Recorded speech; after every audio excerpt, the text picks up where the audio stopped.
because I really, really want to get into today's movies, Daniel. Yes. So do I. I want to go raw. I'm gonna go hard, and I'm not gonna come out. Right. So, ladies and gentlemen, time to talk. This is a podcast called RODANE. We're gonna talk about a Danish movie, a Romanian movie, all the good stuff. So whip out your early 2000s cinder block telephones and get ready for the Y2K crisis. Remember Y2K? Whatever happened? Everybody's all worried about that. Nothing ever happened.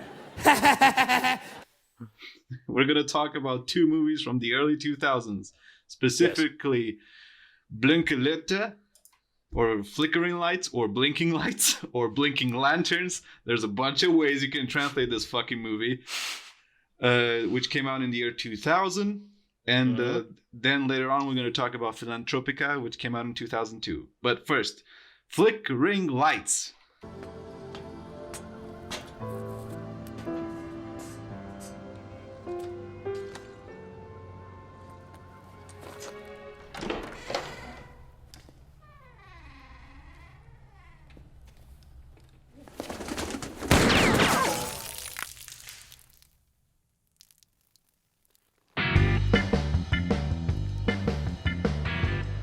Daniel, you watched this movie like every other Danish person before, right?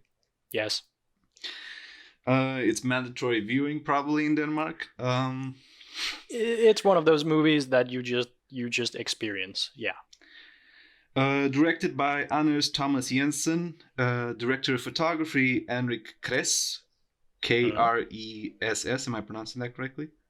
Chris. Yeah. Chris. It's Chris, basically. Oh, yeah, Erik Yeah. Chris. Okay. Yeah. And music by Jeppe Kess and Bent Fabricius Bjarne. Ben Fabricius Bjerre, one of the famous Danish composers. He's basically the Danish version of John Williams. Really? Yep. I'm mentioning the DP and the music specifically because I thought that these three people made the movie great. And I'm not saying that Anders Thomas Jensen isn't a great director. I'm just saying like these two components stood out for me. Yeah. Yeah. So Daniel, do you want to do the plot synopsis or should I do it? You should probably do it. All right. So essentially, you have a group of low-life gangsters in Copenhagen. Torke, Peter, Arne, Stefan. And they've been friends since childhood. They're a gang. They've been together forever. They get in trouble because they fail. Torke fails to pay up to a higher up gangster called the Eskimo, and he's called the Eskimo because he's from Norway, of course. And essentially, the Eskimo asks him and his crew to do a big job for him, to rob a Greek senator. And when they get the money, they find out it's 4 million kroners. Yeah. And Tolkien sees this money and is like, we can start a new life in Barcelona, get away from Eskimo, get away from the life of being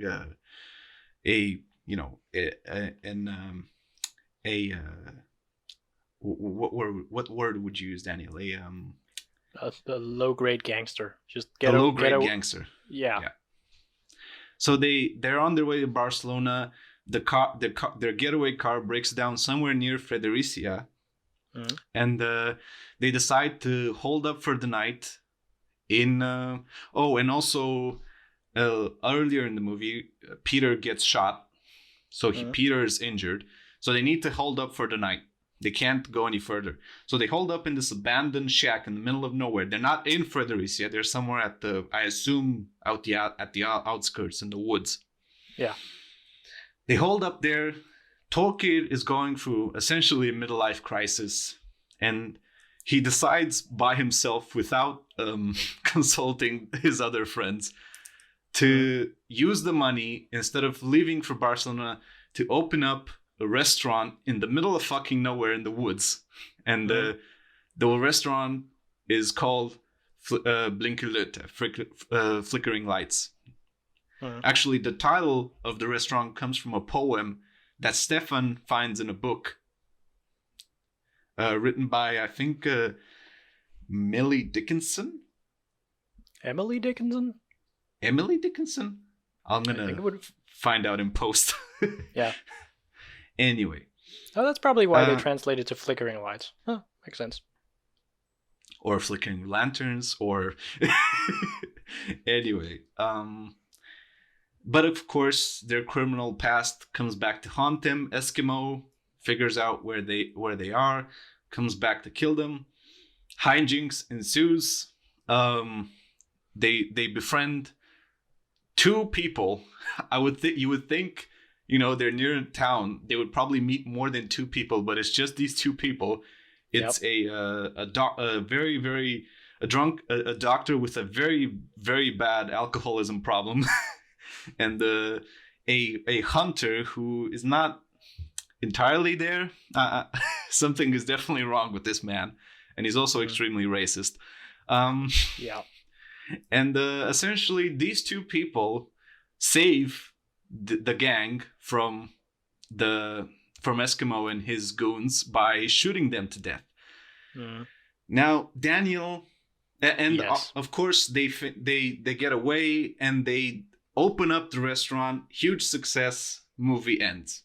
Yes. Now Daniel, I loved this movie. I thought you would. It's awesome. It's I pretty have good. problems. It has problems, I think. Yes. But I think overall it's just beautiful. Great. Obviously, I'm a big sucker for good cinematography. Yep. So I appreciated that the movie is shot excellently. Yeah, it's pretty well shot. Yeah. And I appreciated the music a lot. Dig those early 2000s references, like I said, Tolkien, played by Søren Pilmark. Søren Pilmark, yep.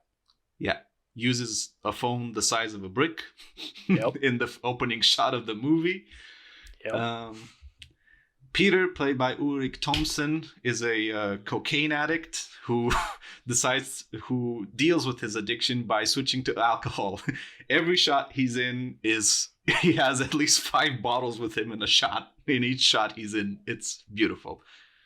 Stefan, played by Nikolai Liekes, also a big foodie, right? Yes. Yeah. Every shot he's eating something. Apples, chips, whatever. Yeah. He eats quite a lot in that film.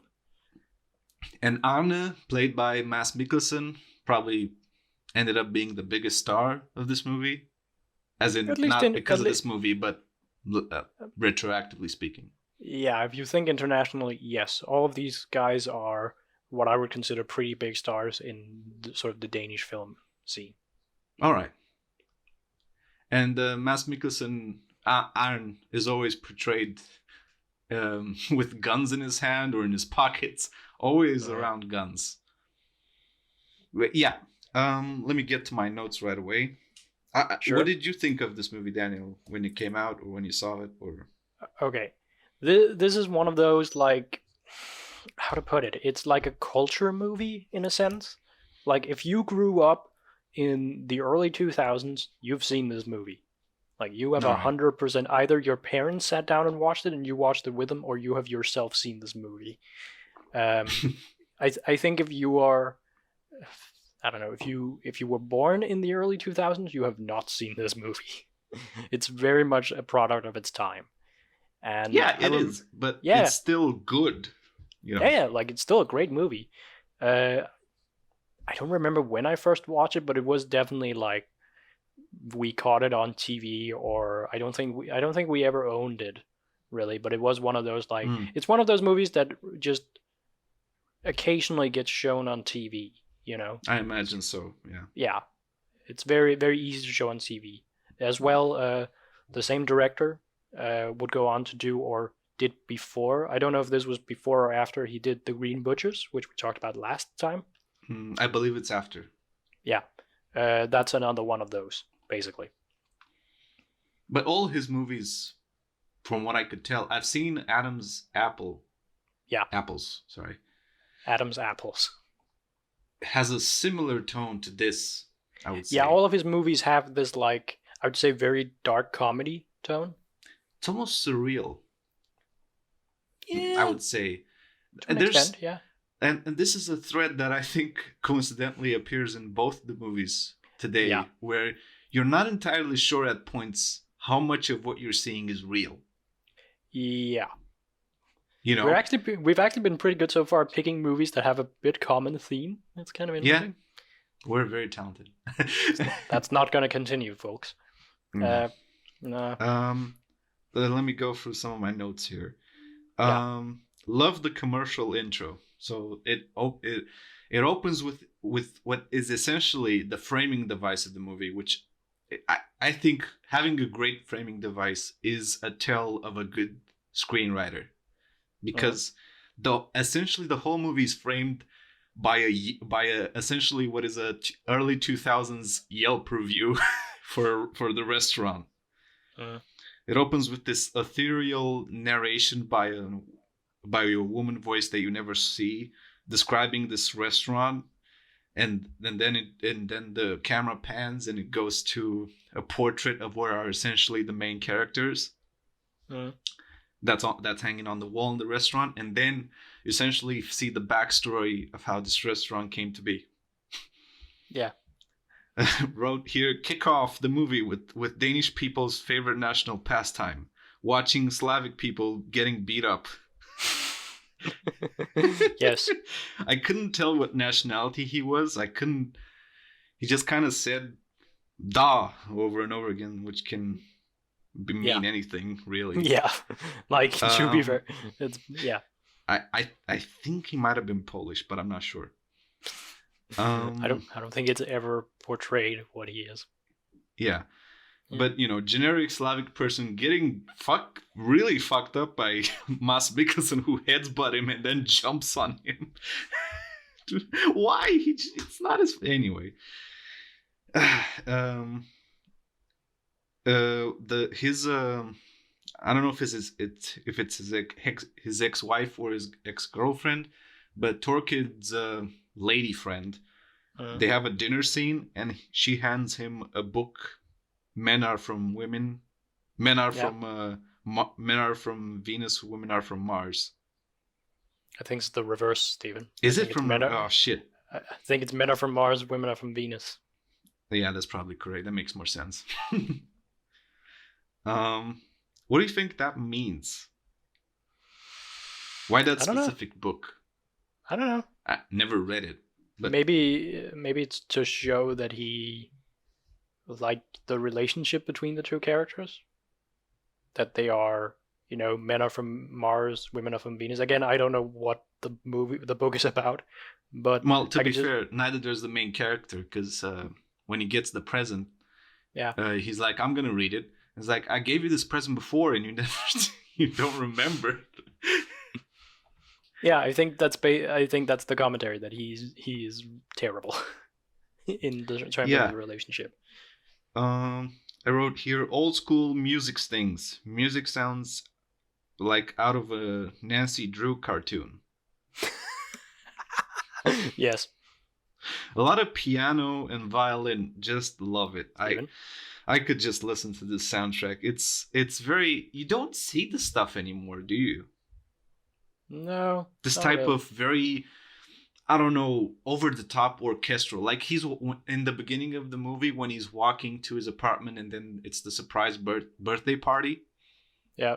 When he's walking alone in the street and he's fearing for his life, essentially, because of the Eskimo. There's, like, piano music and violin, and it's really loud. And I liked it. It's a very old-school thing. Like, now music is very, I don't know. It's low-key. Isn't it? Yeah. Well, in some movies it is a bit more, presence. I guess. Yeah. I wrote the movie feels slightly clumsy. As in the pace is a bit strange. It moves through the first act a bit too fast, I think. for Yeah, just and then nitpicking, right? they're basically mostly stuck in the restaurant. There's stuff like why would a Greek diplomat have a gun? Because that's the gun that shoots Peter.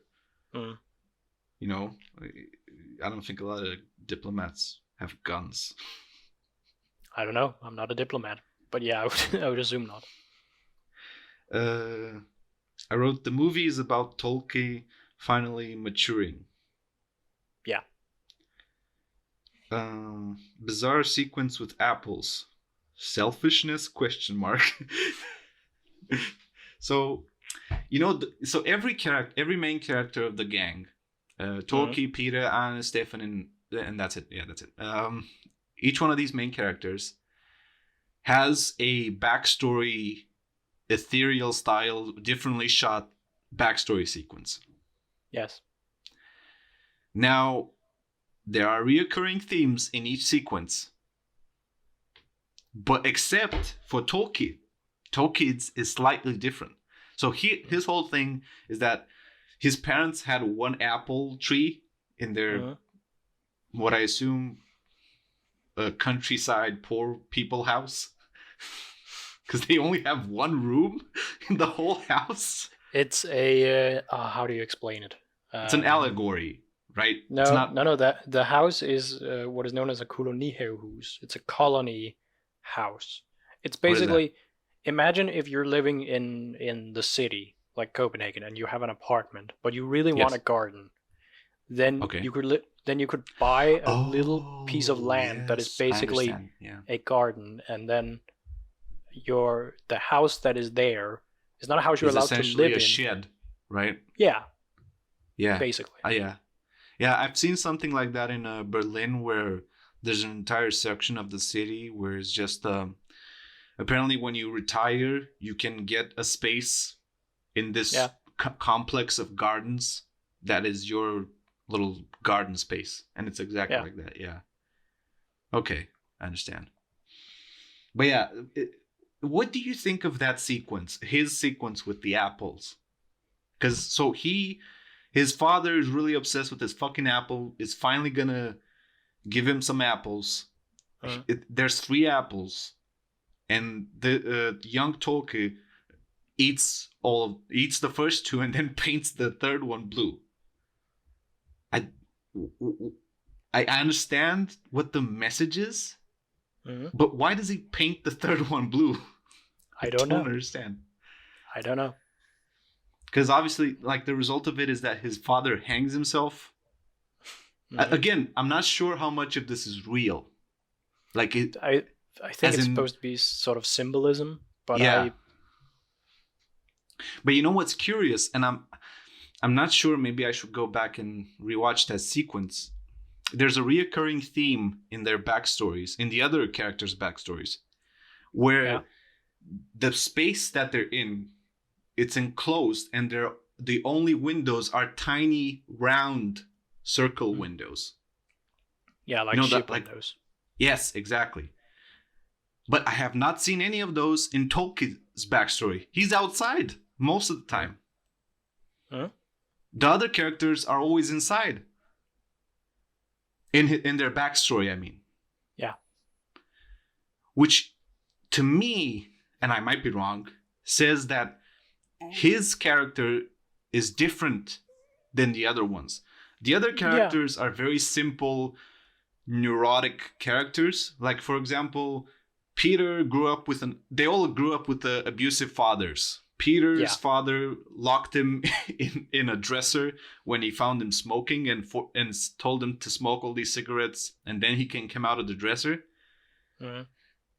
Which I wrote here, is that a thing Danish people do? No.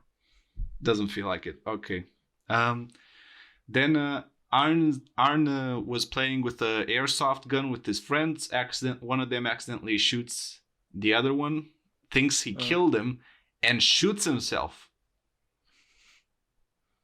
Fuck, right? Which then results in Arne's, inclination towards killing people and using guns. And then Stefan grew up with a rigid family, again abusing father, that emphasized the idea of a family. You have to be close to your family, and that plays into his relationship with his partner. I think her name Hannah. Yeah. Yeah. And it also plays into his eating habits, because he was also trained as a child to take small bites out of everything. Yeah. But Tolkien, he actually, in a way, he is not affected by his parentage the same way. No. He acts extremely selfish. Like his mother begs him to not eat these fucking apples, and he just does, and kills his father essentially, or drives his father to suicide. Yeah. And I think because he did that, he is the leader of this group, and he is essentially profiting off of their neuroses. Yeah. I think you could read like, yeah. But I think the idea of it is to again show that his sort of past, even though it might be sort of similar to the other guys, is still different. That he is different from them in either a good or a bad thing, but they're all sort of have trauma that have sort of defined them in a way. But I think it also comes down to the fact that the other three of the group are much more simple characters who sort of just fill out the sort of ensemble in a way. Yeah. They are. Yeah. They are more their type in a way. Whereas. Yeah. Wrote here, what's up with the show The Matador? Yes, Matador. Matador is a fan favorite, which include myself because I do like it. A show from the 70s, I want to say, which it's just classic Danish TV. It's like, if you ask, it is about a city called Korsbæk, which is a fictional city, and a man who moves to the city. He's a traveling salesman, and he realizes that the city is very sort of bound down by tradition. There are these rich families who live there, and they own basically everything. And then he creates his own store, similar to the one that's already in town, and just basically out competes all the other sort of rich families. Okay, sounds boring. Anyway, it's what was we talking about? It's a period piece. Oh Jesus! At some point, so Peter, the initial pretext is that we have to stay in this shed 2 weeks so that Peter can heal his gunshot wound. Yeah. But the problem is Peter deals with probably the pain from his gunshot by doing cocaine. They run out of cocaine, and there's a thing where Peter tries to call his dealer, and then the others stop him because, are you crazy? We're trying to hide from a gangster. And then Peter essentially goes through withdrawal and then cures his addiction to cocaine by replacing it with booze. Yes. And then as a moment of sort of clarity for him, he goes into what I wrote here. Are you fucking crazy going into Danish waters like that? And then they say the water's not cold, and I'm like, there's no way. And then they're like, it's really cold. So that was funny. He has his baptism. So each character, yeah, as you said, each character goes through a redemption arc. The funny part about it is that usually characters go through redemption arcs where they become good. Yes. These guys. As we said, these characters have these neuroses, these problems. Yes. Peter is addicted to cocaine. You would think in a normal scenario, his redemption would be to become completely clean and lead a clean lifestyle. He replaces his addiction to cocaine with an addiction to alcohol. Again, in every shot, he's always opening bottles or drinking beer. It's He changes one addiction to the other. Yeah. Yes, and it's the same with the other characters. Mads Mikkelsen's character Anne has a predisposition for using guns and killing things. Oh yeah. And you would think, his arc is gonna be to appreciate life more and care more about his fellow men or whatever. His arc is to befriend the hunter character that we mentioned earlier. There's a racist hunter man. And go on a shooting spree with him, killing hundreds of animals and coming home with a bunch of animals hoisted on his back. And I wrote here, the scene where they go shooting, there's like a scene where he talks to Tolkien for a second, and then he goes into the woods and starts shooting with the hunter, and it looks like they're in fucking Iraq or something. Like they just start shooting. That's not how you hunt animals. You don't just start shooting in the woods, like rapid fire style shooting. Like they're in open war. You forgot the cows. Oh yeah, and he shoots a cow dead with like point blank shoots it in the head with a desert eagle. Yeah, because the Mads Mikkelsen and the hunter is like comparing guns. Yeah, he's like, this is good, and then he just shoots a nearby cow in the head. And there's a scene later he shoots where the cow before that, and then it was one of the hunter's cows. Ah, okay, yeah, and then he start. Shows him the desert eagle. But then there's another scene later where somebody drives past the pasture and all of the cows are just dead. Some target practice. Yes. And then you have Stefan, who is his whole thing is that he had problems committing to his girlfriend who is now pregnant. Like she finds them and she's pregnant. Yeah. And his arc ends by just abandoning his girlfriend and coming to join his gang. So he didn't learn. That's after, by the way. That's after a scene where Tolkien hardcore punches his girlfriend in the face. They're blowing eggs. Yes, which we'll get to. I have questions about that, but yeah. Okay. Yeah. What else? And then Tolkien's arc, which is, I think, about selfishness. Okay, you would think he essentially not even asks his friends and then essentially pulls his friends and then starts a life with them just based on the fact that he wants to do it. He doesn't learn anything. No, but none of them learns anything. Yeah, really. Which is amazing.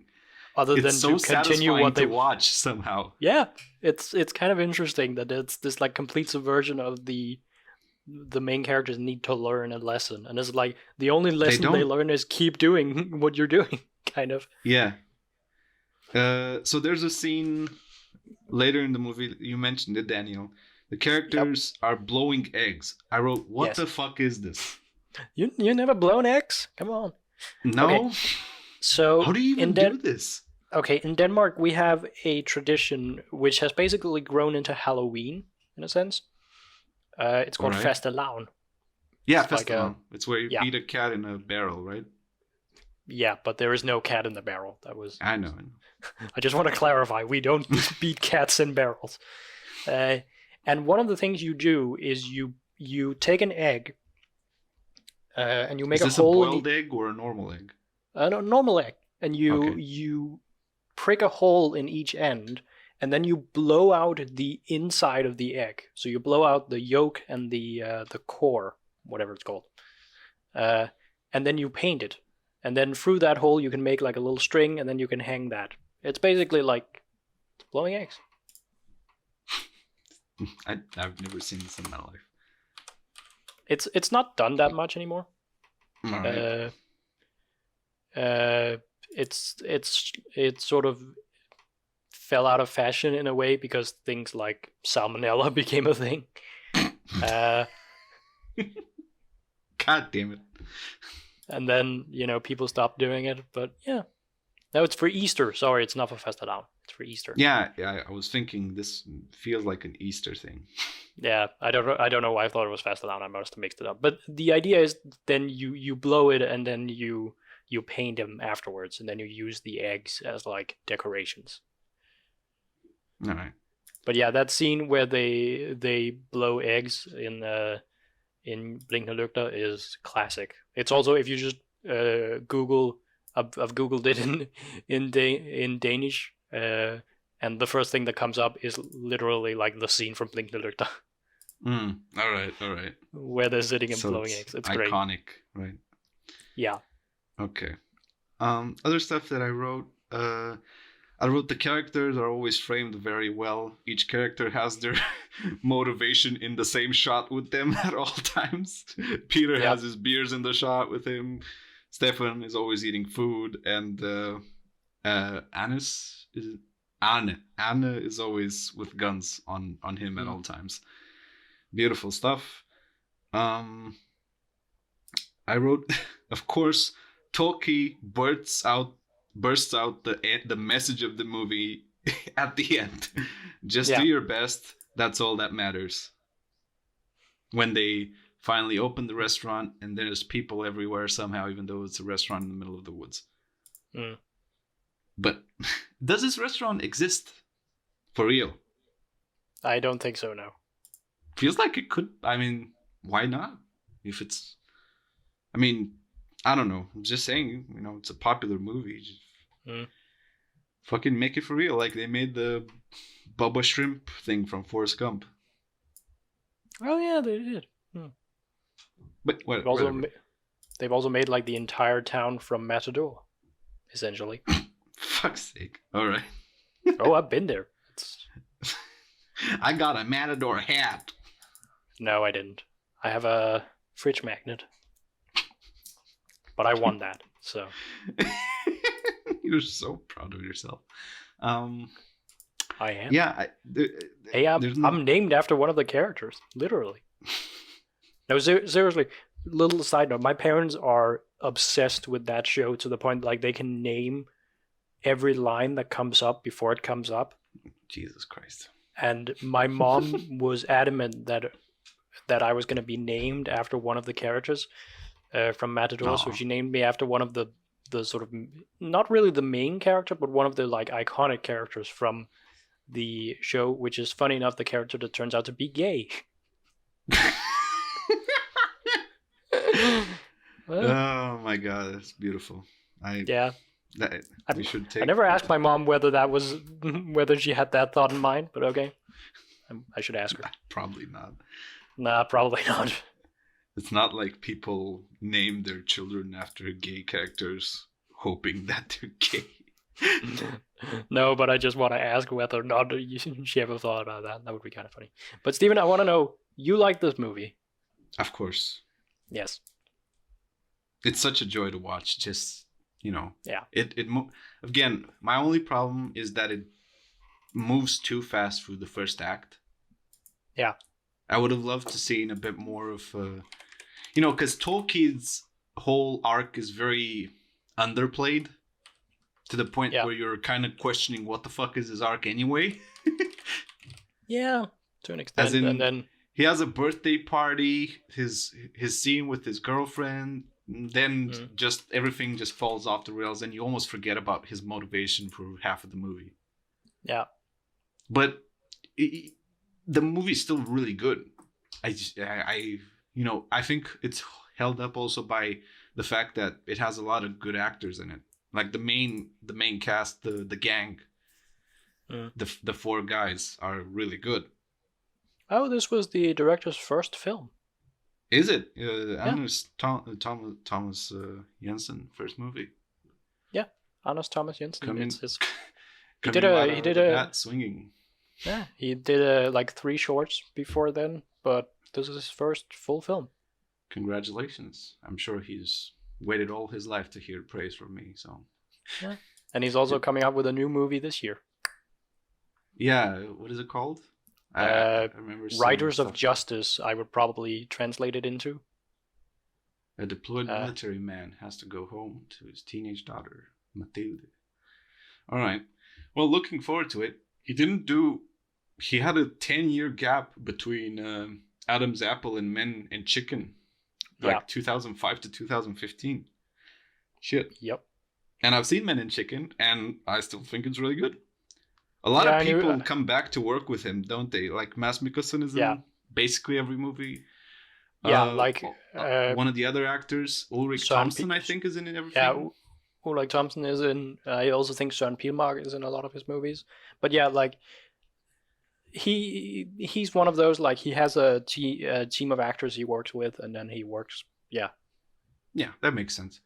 But good stuff. I can't say enough good stuff about this movie. Definitely, it's a fun watch. The problems that there are don't even matter by the end, because the movie's very nihilistic, obviously. Yeah. I thought for a second that when I saw the scene with the apples, I thought, wait a second, is Adam's Apple a sequel to this movie?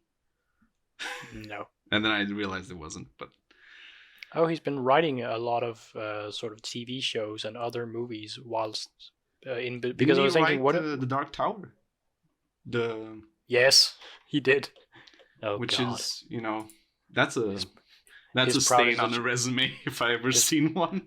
I mean, to be fair, that screenplay was also done by Akiva Goldsman. So yeah, and it's proudest achievement. We don't know anything about writing big budget blockbusters. Who know what kind of... Yeah, I mean, for all we know, he wanted to rewrite the entire thing but couldn't. What if this takes place in Mexico? Excuse me? Yeah. Excuse me? But yeah, just a beautiful movie. Must watch. 10 out of 10, meow. Better than Cats. I mean, I think so. Anything else you want to say about it? Go see it, basically. He won an Oscar. Did he? I'm just saying it now, for something from 98. Best short film. Huh. Election Night. Oh, yeah, that's one of his, the short films he made. With Ulrich Thomsen is in it. Yeah. It's like his... Yeah. Oh, I didn't know he won an Oscar for that. In 98. So he had some momentum going into Blinking Lights. Yeah. Oh, cool.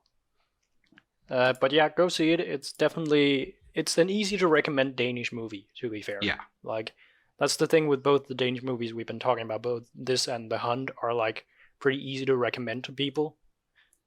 They're also, I would say, I actually knew about this movie even years before I came to Denmark, just because it always would pop up in my IMDb recommend list. Like IMDb has a little thing at the bottom where it recommends stuff for you. Yeah. And it would always pop up. Like I recognize, like some of my Danish friends would talk about this movie, and I wouldn't know what the fuck we were talking about. And then they would show me a picture, and I recognized the poster. I was like, oh shit, it's this thing. Okay. Yeah. Yeah. So I think it has it has a bit of mainstream appeal, I would say. Yeah, it is a very cult movie. It's not inside-ish, it's easy to watch. Yeah.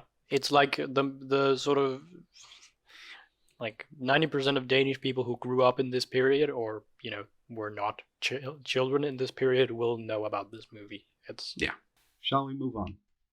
Yes, we are going to talk about as we mentioned in the beginning, a Romanian film called how would you pronounce it? Filantropica.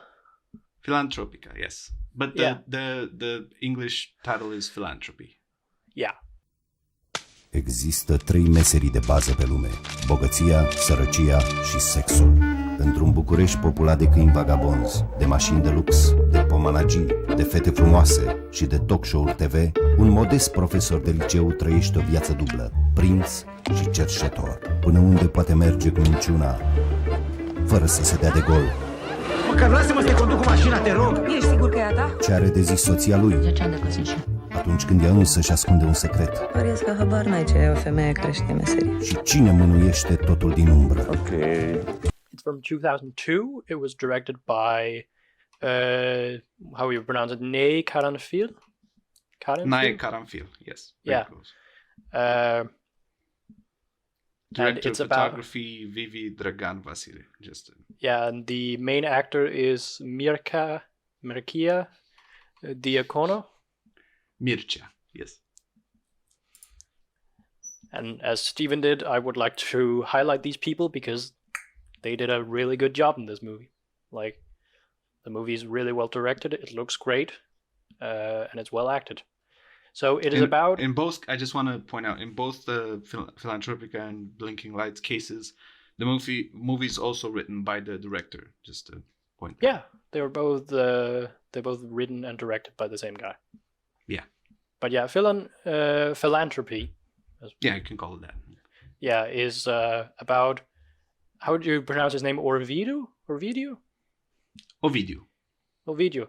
He's a high school teacher who...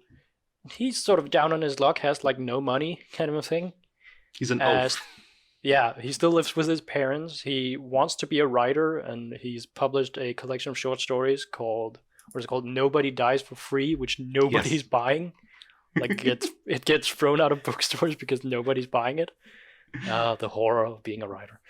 And he then learns about a scheme that is going on that might help him make some money, which is that the beggars of Bucharest have sort of formed a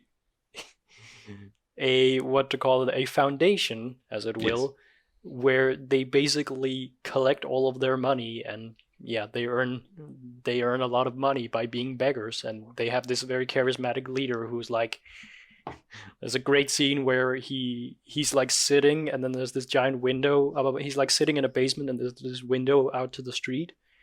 And there's these people coming by, and he's like, "Can you sing?" This kid comes by who's clearly like homeless or something, and he's like, "Can you sing?" And it's like, "No, okay, I have this great idea for a starving orphan song or something like that." He's like giving them their roles, and he's giving them backstories. Yeah. And our main character would like to have some money because he's fallen in love with this girl model. This model called Diana. Yeah. And she's very like expensive to be around. Like, he wants to impress her. Yeah. Because he's an oaf. And there is this talk show involved that becomes like a thing at the end. And it's basically the guy sort of, we get a good sense of his life in the beginning, then he discovers this foundation, he becomes part of this foundation and starts making money, and then it all sort of falls apart at the end. Yeah. He becomes part of the foundation and becomes essentially a slightly covert beggar, where he goes with a fake wife also planted by the organization at restaurants, at expensive restaurants, throws a fit that he can't pay the bill, and then other people at the restaurant offer them money as in a sign of pity. Yeah. And that's how they make money. Yeah. Yeah, they always go and say it's like their 10th year anniversary or something like that, and then when they can't pay, they like throw a fit, and then also the waiter is in on it, so he's being extra dickishy with them until he isn't, and What did you think of the movie overall, Daniel? This movie's great. I like it. It's very well shot. Again, like Blinking Lights, although much more surreal. Yes. I have here in my notes sort of things I like about the movie. I didn't write things I didn't like for some reason, because I do have some little nitpicks about it, but it's nothing major. That a lot of the cinematography has this surreal edge to it, where that will be showcased very visually. So, for instance, there's a shot of him sitting on the toilet, and he's like, what is it? He's like in despair or something, and the camera just... No, he discovers that Diana read his stupid novel. Oh, yeah, okay. And then he feels like somebody finally loves him.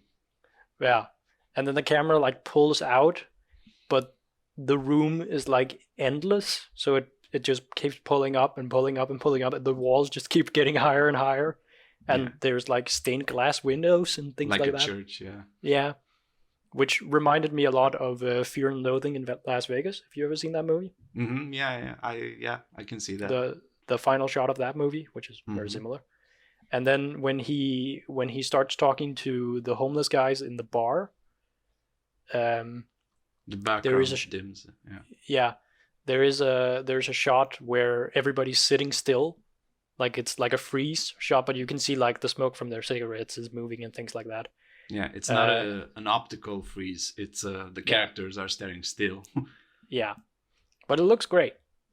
I also really like the humor. Talking about the movie we talked about last week, where a lot of the humor felt a bit flat for me. Here, it actually worked really well because it's very visual.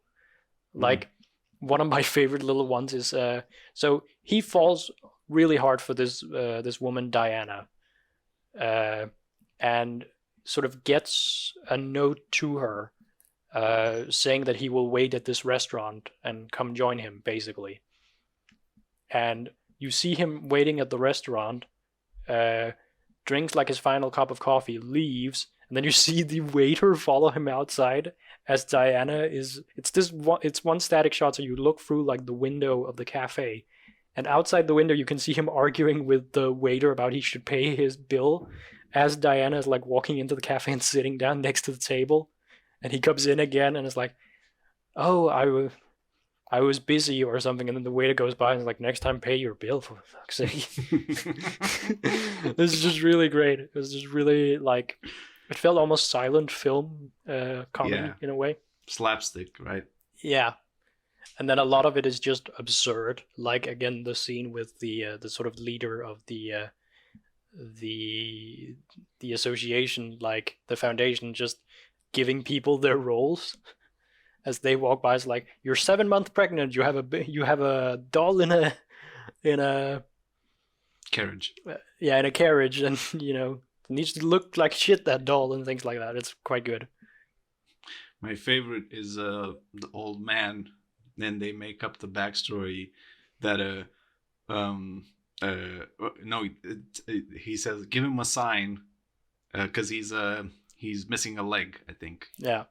And he says blind him in one eye and give him a sign that says my leg and my eye were left at Stalingrad. Yes. This movie is quite fun. But actually, the thing I found funny about this movie is I looked it up afterwards, because I was like, this movie has to have like won some awards or something, because it's pretty thing. It was actually Romania's official submission at the 2003 Academy Awards. Yes, speaking it of was. the Oscars. Yeah. I don't know if it was nominated though. It if wasn't. it ended up being. That's kind of No sad. Romanian movie has ever been nominated. Really? Yes, isn't that a tragedy? That is a tragedy. And then there is Denmark, who's like, we'll probably get nominated. I think up to, I might be wrong, but I think up to 2014 or 15, Hungary got its first nomination ever with Son of Saul. Oh yeah, makes sense. And that was But, like a moment where I think a lot of Romanians was like, maybe we get our first next year. Just because they're going eastwards, maybe. They're just like going... I don't know. I was just joking. And then they went too far east, and now Korea is getting their first nomination. Parasite is the first Korean nomination. Go back! Greece, what do you have? It's too far. Spain. Spain. Well, next year is going to be a Cuban movie. They went too far. A Jamaican. Yes. It's gonna be called Jamaica Me Crazy. Oh God. No. Oh, it's gonna be a remake of Cool Running. Yes. Okay, back to the movie. Yeah, back to the movie. Like, I really enjoyed this movie, mostly because it moves at a pretty good pace up until I feel like it doesn't. I want to say the thing that kind of irked me a little bit about the movie is the second half, to an extent. Because the first half is really good and sets up this very interesting, like, absurd scenario and this world of quirky characters, like his parents. I love his parents. Parents are the best. his dad who calls into this like talk show and it just starts yelling and like, I love it. What about Social Security? This is not the topic of this. This is exactly the topic. But you don't make any sense. I make perfect. Love his dad. You're not even able to bring in a fucking toothpaste. And he puts a toothpaste on the. Yeah, that toothpaste commercial thing. I love when movies do shit like that. Like they make up commercials, and then you see on buses there's advertising for this fake toothpaste. So the main character sees this commercial, and am I right Diana's saying in that? Yeah, Diana's in it, and it's basically this guy on a tennis court who like bites his tennis racket in half to show that he has strong teeth. Yeah. Like, what the fuck? I mean, to be fair, that is an... It's also bringing it back to the discussion about sexualizing kids. It also, because they show several commercials. One of them is with a kid who asks Diana essentially out, like, and you're like, she's like, you didn't even drop your baby teeth, and then you're like 10 years. You're like 10 years old. Yeah, that was actually a thing that confused me because I was also like, I don't know, I might have been doing some other stuff while the movie was running, and then I looked and it was the kid, and then there was another ad they show later where it's like an adult, and I was like, did I misremember something? No, it's one with a kid and one with an adult. You're right. Yeah. It's just I think that was intentional to sort of imply that you also become a man from this toothpaste. You know, you start as a boy and you become a man. I don't know. It was kind of weird. But I did feel like when we got to the second half of the movie, it kind of... Yeah, it feels like a different movie, doesn't it?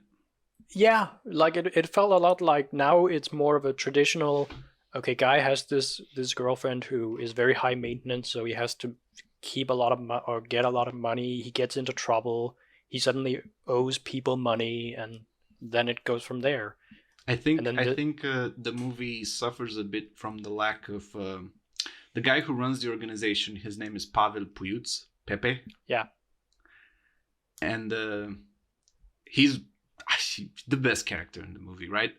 And he's a bit off screen for the part after the middle, isn't he? Yeah, and I think the movie suffers for it. Because... Yeah, but I also think it's sort of trying to set up the reveal at the end. Yeah, which is great. Yeah, so what they're basically happening is he gets beat up, the main character. And they basically want to sell this story as like... So they want to get him on this talk show, which they end up doing, to sort of sell his story as like this tragic story, and he should, send all your money to it, like the biggest... like scam in that regard that he's ever done. And it turns out it's basically all done by Pavel to sort of, I don't know, trick him. He gets beat up in a restaurant because he needs more money, and he's trying to do his scheme kind of without the help of the organization. Yeah. And he goes to a restaurant and tries to do the same shtick where he complains about not being able to pay the bill, and he's 10 years of marriage and all this stuff. Yeah, but the waiter is not in on it. He's not in on it. So the waiter takes him back and beats the shit out of him. It becomes a story, and they go because it's a story. They get invited on you see this talk show throughout the movie, and they get invited on the talk show. But what I think it's implied, it's not specified clearly, but I think it's implied is that the waiter was in on it the whole time. And this was all part of the scheme to make this scenario where we get a genuine looking couple that is in distress. Husband's been beaten. We can get him on TV and make a bunch of money by telling this story. But everything is of work. Everything is fake. Yeah. Including the waiter. The waiter is in on it, I think. Yeah, now that you say it, I also think the waiter's in on. That makes sense. Like, Pepe orchestrated this whole thing by getting this waiter to beat the shit out of this guy. Yeah. And then he sets up while they're on TV, he calls into the show, sets up a bank account that, I'm going to deposit a small sum from my organization, but other people are welcome to. A bunch of money gets donated to this guy, and then they basically make a bunch of money out of that. Yeah, and then he sort of, he basically tricks the main guy, and he basically forces him to marry the woman he is. He's having like a fake marriage with. Yeah. Miruna, I think her name. Miruna, yeah. And there's a pretty nice little scene at the end after they've basically been married, and they go to bed, and he goes out and to write basically, and she's like, if I fall asleep, turn off the TV, and she turns on some kind of thing with a horse. I don't know. I thought it was kind of funny. Yeah. And they then turn around and like, it's been already been 10. They make the joke of like 10 years, and it's like, well, it felt more like days because it is basically just days. I don't know. I felt that was kind of cool, but I just feel like that, like the point from like the second half up until that reveal sort of felt a bit muddled. Like, I don't know. Yeah, I would agree. It felt very different. But I loved the payoff regardless. Yeah, the payoff is really cool. Like, that's where I felt like the movie sort of got back and sort of woke up again in a way. I don't know. That was pretty cool. Yeah. I don't know. I grew up watching this movie countless times. It gets played at festivals a bunch, right? Okay, so it's a very sort of it's kind of like Blinking or Flickering Lights then. That it's more. Yeah, it's very similar. It's a cult movie. Yeah. Yeah. It is it then also the kind of movie that sort of common Romanian would know? I don't know. Is it more of a, if you're in the movie scene kind of a thing, you know about this No, movie? I think it's slightly mainstream. As in, Okay. a lot of people know about it. Okay. Because it has a lot of people that, like Flickering Lights, became famous after the movie. Like the main actor Mircea Diaconu, who plays Ovidiu. Yes. He actually became a European senator. Okay. And Gheorghe Dinica, even before the movie, he was a famous stage actor, and continued to be so, and was in a bunch of TV shows and stuff. He plays a Pavel in the show, and in the movie, sorry. And he's a legendary actor. He's great in everything I've seen him in. He died, unfortunately, a couple of years ago, but everything that he's been in, well, he was pretty old, but everything he's been in was fantastic. And the man actually playing the drunkard who with the two poems, the actor's name is Florin Zanfirescu. He's now one of the most famous Romanian actors. He actually teaches at the National Romanian Theatre School in Bucharest, I think. Ah, nice. Yeah, and he's good. He's good in it, obviously. He always plays parts like this, like just a small character, Yeah, he also has that scene at the, I don't want to say the end of the movie, but where Ovidiu is like, he's sitting at a bar and he comes over to him and he says a poem, and then the guy is like, can you say that again so I can remember it? Like, I only know two poems. Yeah. Yeah, because that's how he gets introduced to the whole philanthropic organization, is through this drunkard who tells him two poems, and he tells him who wrote them. Like, he can help you, Yeah. I also love the scene where he's in that tavern, that bodega, essentially, where the other Romanian poets dine, where he's trying to sell his novel. Yeah, he keeps trying to sell his novel. Even when he meets Pavel, it's like he gets in there and like the secretary opens the door very quickly and is like, "There's coffee on," and then she just runs away. And then he meets Pavel, and then he shows him. It's like, I have this book of of poetry or short stories, and like nobody cares. They don't sell. I love nobody gives him the time of day at all. Like everybody dismisses him almost instantly. Because I mean, they're probably right. Like they're not gonna sell. Fuck's sake, you know. Oh, probably not. And it's also implied. It's not stated clearly, but it's implied that he's not very talented. That was what I understood by it. That the poem that he says to the homeless guy, is basically like the best thing he's ever made, and it's just something he just blurted out. Oh my god. I love his character. He's the biggest loser in the world. And that's what I think makes this movie great, is that it's not realistic at all. There's nothing real about it. Everything is fake. And that's the message of the movie. Yeah. And I love it. It reminded me of that thing from Westworld from season 2 where they go to Shogun. They go to Shogun World? Isn't that what it's called? Yeah, Shogun World. And they have the same dialogue and the same sequences because the writer just recycled his old dialogue. And it comes back in Filantropica when they're on TV, the couple, and he says the line that the drunken poet told them because they're recycling the same dialogue. They can't come up with anything else. Yeah.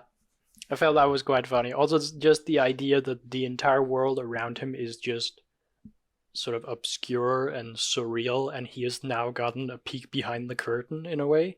Yeah. Which I thought was quite funny. I love some of the stuff, even though you said it's a bit different. I do like the scenes where he's pretending to be rich. Yeah, when he's like, he goes to this, is it a party he goes to or something? And there's this guy who is like annoying him, and he's like, I'll show you how you smoke like a millionaire. He's like, give me the pack and the lighter, and he lights a cigarette and throws both the lighter, the cigarette, and the pack and the cigarette. He's just turned on overboard. He's just like, I don't give a fuck. They're on like a sea restaurant, a ship restaurant. Yeah, it's beautiful. I love that his parents are watching when he's on TV. Yeah, and can't tell, like his mom is constantly she's constantly ironing. She doesn't do anything else, and she's always turned away from the TV. And his father doesn't have his glasses on, and when he calls in, he just wants to talk about Social Security again. Yeah, like they don't give a shit about the fact because when he calls in when he's on stage, he's like, oh no. And then he just wants to talk about Social Security.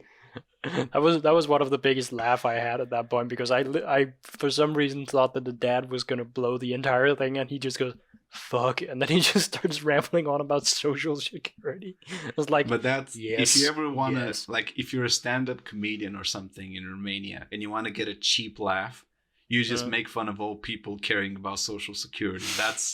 That's okay.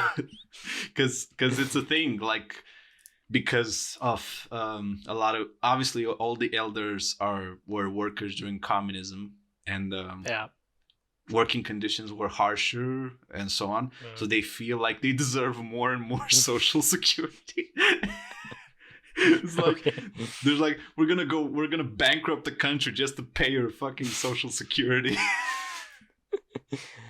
Another thing I really liked about the movie was the final shot, or the final little moment.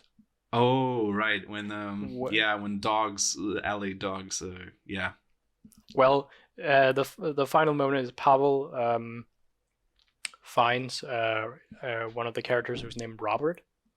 Yeah, one of the kids from the main character's high school. Yeah. Who also, what is he? Is he huffing glue, or what is he? Yeah. I thought he was huffing glue, because that's what he was doing. The main character finds Robert in like a park, and he's sitting with a bag and like blowing it, and used to be a problem in the early 2000s. It's like people homeless, huffing glue, stuff like that. Okay. Like I don't remember what movie it is. There's another movie I'm thinking about where that also happens, but they're doing it in bottles instead of bags. I don't know. But yeah, Pavel finds him and takes him into his car the same way that he did with the main character. And then he looks in the rearview mirror, looks straight at the camera and goes, "Do you feel pity for this guy?" And it's like, starts basically talking directly to the audience. It's like, if and you then, feel pity, I took your money, because that's I already have your money, kind of a thing, because you felt pity for this guy. And then he drives off, and then there's like 10 dogs just running after them. Stray dogs, Yeah. It's beautiful. Yeah. This movie is I think the movie is brilliant. It's pretty good. Yeah. I think it has. I agree with your problems with the pacing issues. You're right, but I think the screenplay is good enough. The payback is so good at the end that you forget by the time you get there about the other stuff. Yeah, it feels very much like the first half is to set up, first of all, what is going on, obviously. Yeah. But then also the ending, and then the second half is more to like let you forget about that. And then when you then get to the ending, hopefully you are amazed by it. I enjoy all the sequences where the main character daydreams or just kind of loses touch of reality. He has a few of those.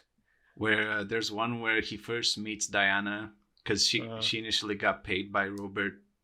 Like, essentially in Romania, when you're a problem child at school, a parent gets asked to come to school so the teacher can talk to him about the situation, or any sort of custodian type person. So Robert, quote unquote, asks his sister, which is not his sister. He just paid this random model girl to pretend to be his sister to go to school to talk to his teacher. And that's where they meet. Yeah, that's how he meets. And there's a scene where, because previously there's another scene where he reminiscens about, because he hates being a teacher. He hates these kids. Yeah. These kids are horrible. They don't pay attention at all to what he's doing, what he wants to say. They don't care. And he reminiscens about when he was a child in communism, being at school, and there's this question about the difference in I don't know, something about poets in 19th century, something about that, I think. Yeah, something in that matter. Like, what's the difference between these two poet styles in this thing? I don't know. Yeah, it's a line that his teacher would say to him as she's pressing her boobs on him when he was a kid. Yeah. and then he hears that line out of Diana. Like, there's a scene with the actress saying the line, and then he's like, "What? Excuse me?" And then she's like, "No, I didn't say anything." I love stuff like that. It's just that scene with the teacher coming over and like pressing her boobs. It's like, okay. It felt, like, that's a thing where you when you see it, you're like, oh, I'm not watching reality. Like, this is not something that happens anywhere. This is his over-sexualization of his teacher, basically. It's beautiful. Oh. Anything else, Daniel, you want to say about this masterpiece? Go watch it. Go watch it. I just want to get on a small soapbox here. Okay. And this is a more general problem, is that a lot of old movies are not, especially in Europe, are not restored or remastered for like Blu-rays or a 1080p presentation. And this is true for Filantropica. There's not a Blu-ray for this fucking beautiful masterpiece. It looks incredible. It would look even more incredible if it was HD. I could barely find one for Flickering lights. Yeah. But at least it's there. So I would just say, like, I don't know. I would say Criterion Collection or somebody should look into it. Movie Actually, restoration is important. And, yeah. You should be able to enjoy the movie in the same realm as the people that made it wanted you to. So, Yeah. Now that you actually mentioned Criterion Collection, this is a little bit of a side one, but I at one point looked into Criterion Collection and was like, I wonder what Danish movies they actually have. yeah. It's all basically like Lars von Trier and one other Danish director. Fuck's sake. Yeah. So you mean Flickering Lights? Is it not? It's not in the Criterion Collection? Nope. Oh well, Jesus Christ. I want to see what Romanian films they actually have, if any. I think they have the one that we're gonna nominate for next week. I don't know. Like it's both a very, very interestingly made film. Again, it's very surreal. Apparently, it was part of the sort of Romanian New Wave, which Yes. okay. But it's also a very easy to watch film. Kind of in a similar way to Flickering Lights. Although this is way more surreal than Flickering Lights. Yeah, but I would argue it has a similar sense of humor, doesn't it? Yeah, they're both very like dark humor. Has a lot of fun with the sort of unfortunate events of their characters. Let's put it that way. I would argue that maybe Philanthropy, and might just be my biased opinion, but I would argue Philanthropy aims a bit higher in terms of its themes. Oh yeah, definitely. I don't know if it succeeds in delivering the message clearly enough, but I really like it's almost a comment on movie making in itself. Like, movie making is a story that you tell to make money off of it. Yeah. It's exactly it. Essentially what the movie does is recontextualize the art of begging. Yeah. A few notes I want to bring up. The line, "A pleading hand which does not tell a story does not receive charity," which is uttered by Pepe in the movie, has become iconic. It's been imitated in other stuff, and people do impressions of it and stuff like that. Okay. The talk show was a real talk show that was on in the early 2000s. Huh. The guest, the host, Florin Călinescu, was an actor, but also a talk show host, and he had this show. And because the movie is produced by Media Pro Pictures, which owns the TV station that broadcasted this talk show, they just filmed it like it was an episode of the talk show. So that's pretty cool. That's pretty cool. Yeah, I wrote a great overhead shot that goes into a church, the one with the bathroom. There's a behind the scenes of how they did that shot. Ah, nice. I should figure that out. I should find that. Do you want to guess? Long set? I don't know. Maybe. Basically, it's just the camera tied on a string on a long set, and they just pull it up. Yeah. That's it. It's so simple. I thought they did some sort of matte painting, honestly. No matte painting. All right. I think we're done talking about these movies, aren't we, Daniel?